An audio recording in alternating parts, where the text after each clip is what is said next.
할렐루야. 새해 첫 주는 잘 보내셨는지요?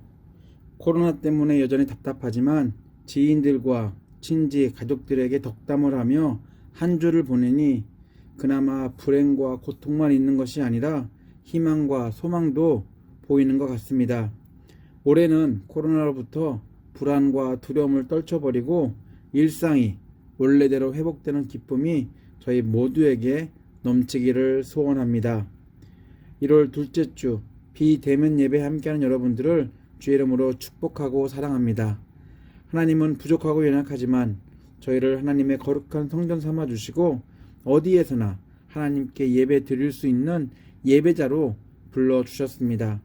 언제나 예배의 기쁨이 넘치고 하나님의 은혜에 감사하는 복된 시간 속에서 살아계신 하나님을 만나는 은혜가 오늘 주일 예배뿐 아니라 예배자로 삶을 현장에서 하나님께 영광 돌리는 저희 모두 위에 풍성하기를 간절히 소망합니다. 그리스도인이 된 저희들은 세상 사람들과는 달리 모든 일에 감사해야 한다는 것을 너무 잘 알고 있습니다. 감사하는 삶은 일하시는 하나님만을 높여드리는 경배나 찬양과도 같습니다. 왜냐하면 인생의 여정 가운데 저희들이 한 게 하나도 없기 때문입니다. 하나님께 감사해야 하는 이유는 하나님께 경배와 찬양을 올려드려야 하는 이유는 하나님이 저희를 창조하신 목적이기 때문입니다. 이사야 43장 21절입니다. 이 백성은 내가 나를 위하여 지었나니 나를 찬송하게 하려 함이니라. 저희들은 기도응답이나 성공, 명예, 건강과 관련되어 특정한 일이나 사건에 한해서만 기뻐하고 감사하려고 합니다. 그러나 성경의 가르침은 어떤 처지에 있든 감사하고 하나님을 찬양하라고 합니다. 항상 기뻐하고 쉬지 말고 기도하고 범사에 감사하는 것, 이것들은 하나님이 베푸신 구원의 은혜를 입은 저희들이 해야 하는 곧 새 삶을 사는 저희 안에 심겨진 하나님의 뜻입니다. 그럼에도 세상 속에 사는 저희들의 모습을 돌아보면 기쁨과 감사는 잠시, 언제나 처지와 환경에 따른 원망과 불평이 더 많습니다. 예수를 믿고 변화된 모습으로 세상 속에서 살아야 하지만 여전히 세상에서 기대하는 가치관을 버리지 못하고 그 기준에 맞춰 사는 저희들입니다.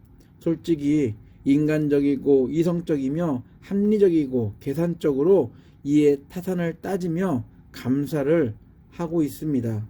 그러다 보니 인생에서 만나는 모든 순간 속에서 감사보다는 찬양보다는 나에게 왜 이런 일이, 우리에게 왜 이렇게 라면서 하나님을 향한 무한 신뢰를 의심하기도 합니다. 한참 뒤에나 깨닫고 돌아와서 하나님께 회개하는 참 어리석고 연약한 저희들입니다. 절친이나 이웃에게 오해와 누명을 받고 있다면 감사할 수 있을까요? 일터에서 성공보다는 계속된 실패와 막대한 손해를 경험한다면 감사할 수 있을까요?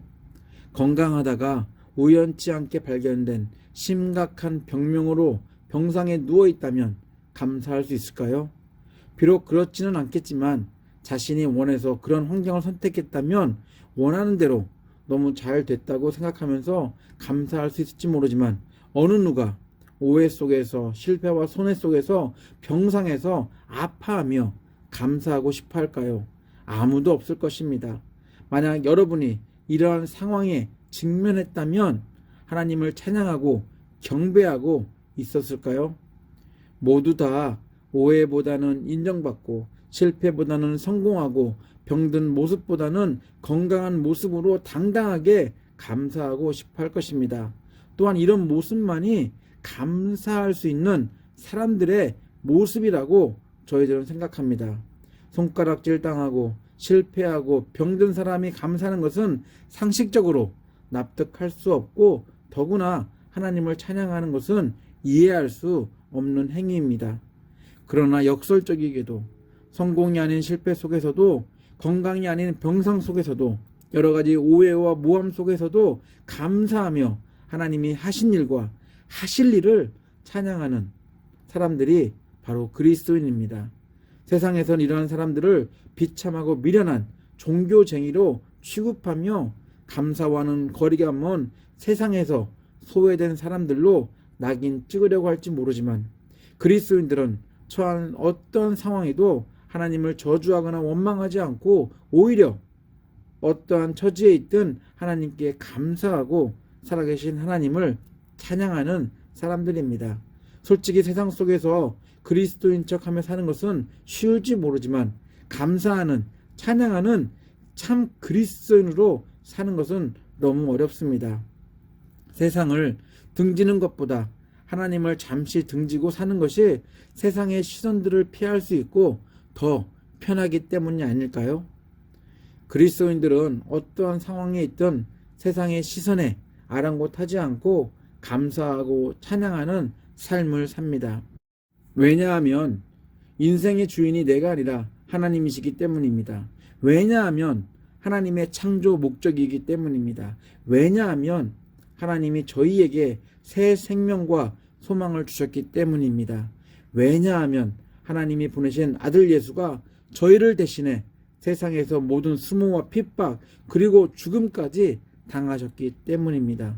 왜냐하면 예수가 죽음에서 부활하셨고 저희도 예수와 더불어 죽지 않고 영원히 살 수 있게 되었기 때문입니다.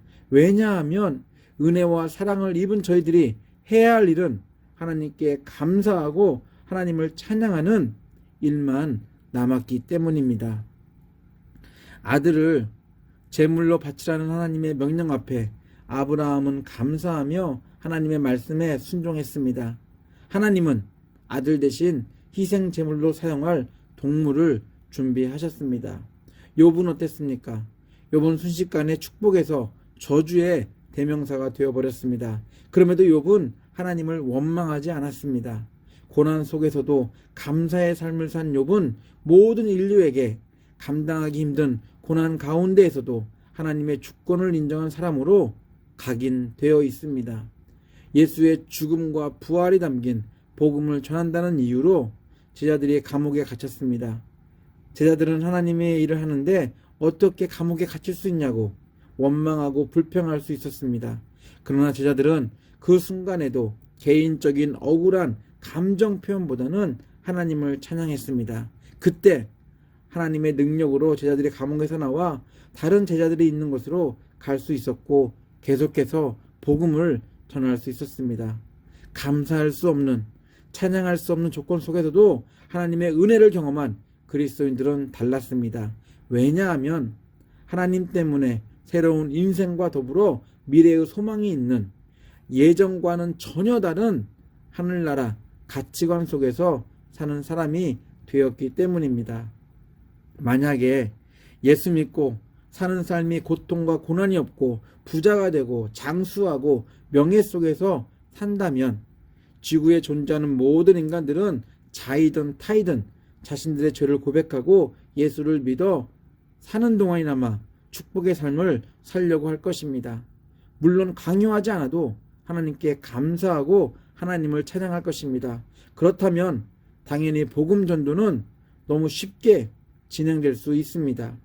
그러나 성경이 말하는 축복, 예수가 십자가를 통해 전한 복음 안에 있는 축복, 하나님이 저희들에게 주시고자 하시는 축복은 짧은 인생을 사는 동안 흙으로 돌아갈 육체가 얻을 눈에 보이는 물질, 건강, 명예, 성공이라는 복보다는, 인생 처세술보다는 구원받은 존재로서 지금부터 영원히 거룩하신 하나님을 찬양하며 사는 축복입니다.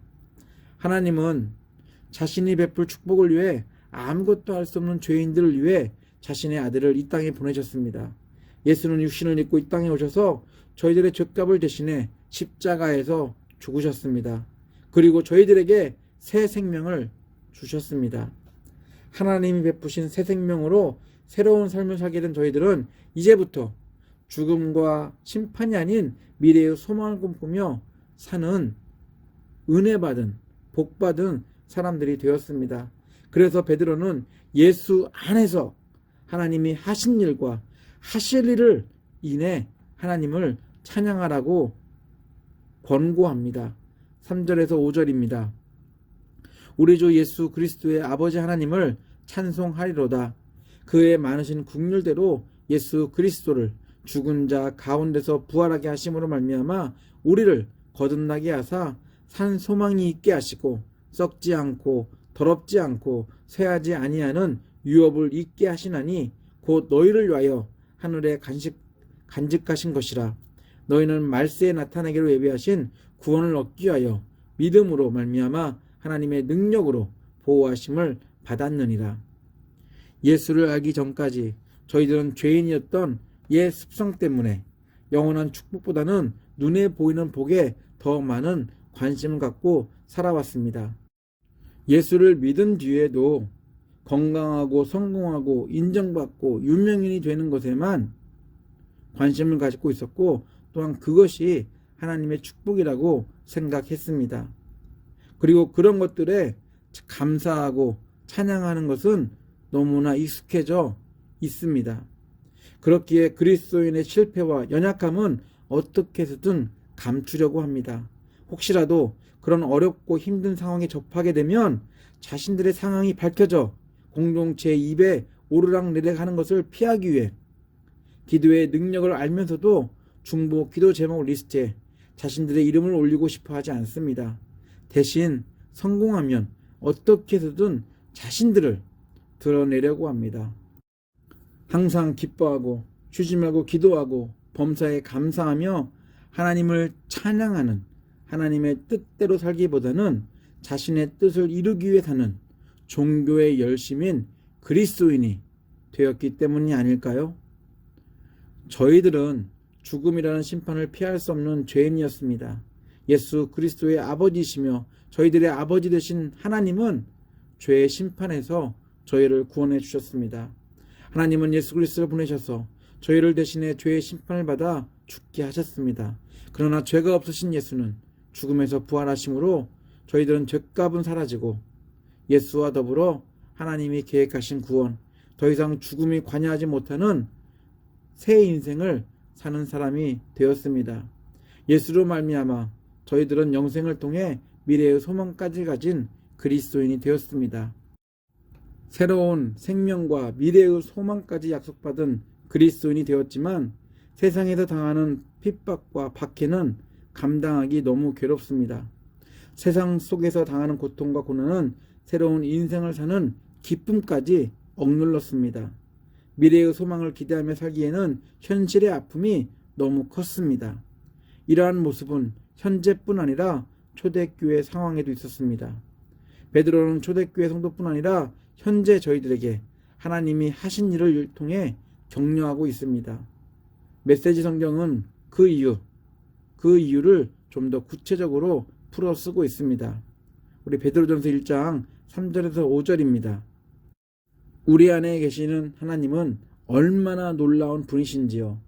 우리 주 예수의 아버지 하나님을 모신 우리는 얼마나 복된 사람들인지요. 예수께서 죽은 자들 가운데서 다시 살아나심으로 우리는 전혀 새로운 생명을 받았고 가장 중요한 삶의 목적을 얻게 되었습니다. 또한 하늘에 간직된 미래까지 보장받았습니다. 그 미래가 이제 시작되고 있습니다. 하나님께서는 우리와 그 미래를 꼼꼼히 살피고 계십니다. 여러분이 온전하게 치유된 생명을 얻게 될 그날이 다가오고 있습니다.